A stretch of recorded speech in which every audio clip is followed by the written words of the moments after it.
Hello, Ellie here. Welcome back to my channel, Ellie's Kitchen. The video recipe I want to share with you today is my homemade chocolate cake made by scratch. Ever so good cake. You will not be disappointed. It is moist, it's light, and most of all, it is delicious. So let's rush into the kitchen and get started. Come on! Come on! Come on! Come on! Come on! Come on!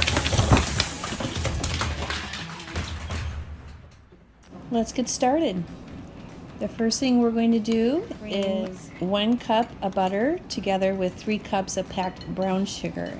We don't want the butter to be right out of the refrigerator. It needs to be softened, assumingly room temperature. And as I said, 3 cups of brown sugar, and make sure it's packed brown sugars. We need exactly 3 cups.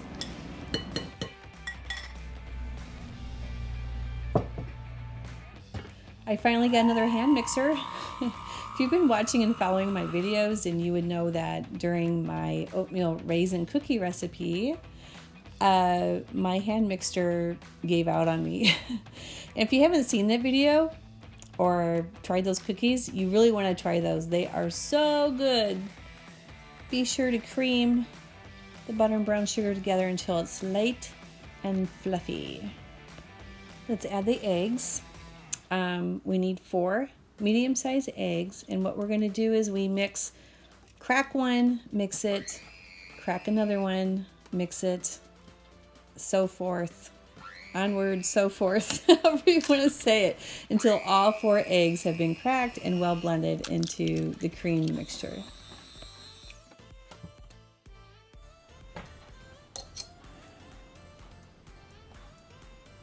Two teaspoons of vanilla, and then mix again.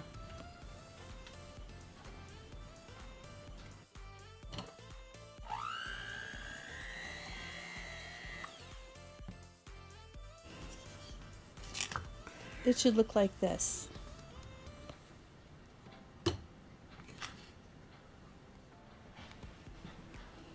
Let's put this aside and get a bigger bowl.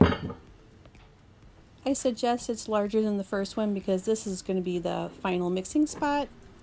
That was 2 2/3 cups of all-purpose flour I just added.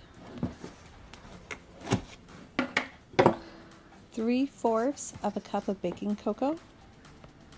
And like with all of my videos, I list directions and list of ingredients in the description box below, along with the European measurements. Check it out.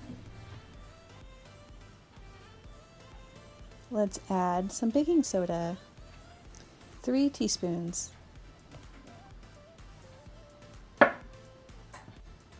And half a teaspoon of salt.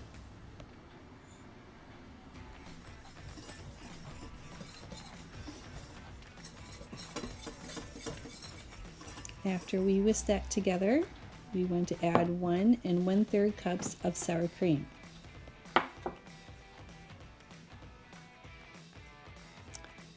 Here's a little trick I want to share with you. I'm going to add some batter to the cocoa mixture, mix it, and then I'm going to alternate it with the sour cream and then mix it,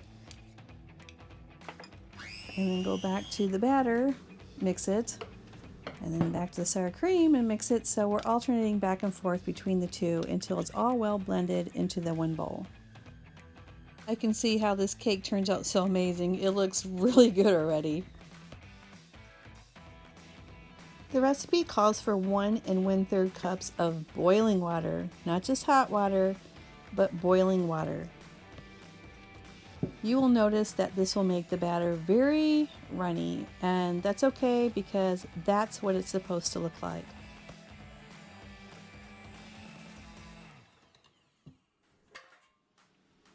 This cake is a triple layer, so I'm going to use 3 9-inch round baking pans.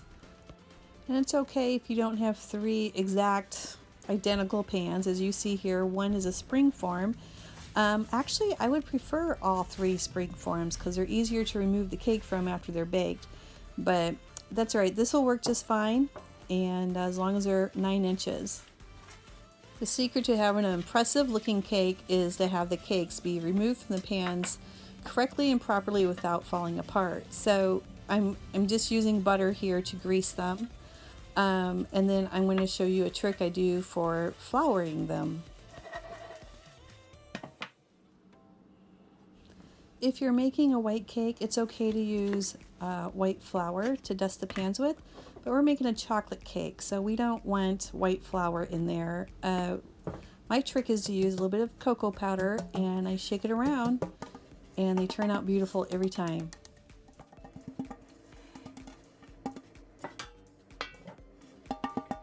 But I'm going to step it up a notch. I am going to put parchment paper and line the bottoms of the pan. If you choose this method, then it's not necessary to grease and dust the bottom of the pan. I only did that for this video to show you 2 different ways to do it. Distribute the batter evenly, and it's ready for the oven.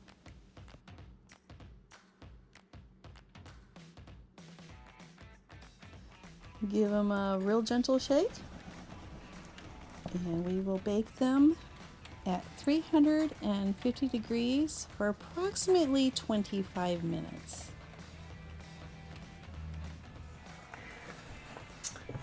Okay, the cakes are done. Out of the oven, we'll put them on a cooling rack and let them fully cool. And it's very important that they cool completely before you take them out of the pans, because otherwise they will crumble. So we'll give them a good hour. Before you frost the cakes, I highly suggest that you put them in the freezer for about an hour. It's so much easier to frost when they are frozen. If you're interested in my frosting recipe and how I decorated this cake, then please watch the next video. You'll find it available at the end of this one. The one who inspired this video, their username on YouTube was mlad. So thank you for your comment. It inspired this video, and I'm very happy to share it with you. A few last words for my subscribers. If you have time to make a homemade cake, then do it, because you won't be disappointed.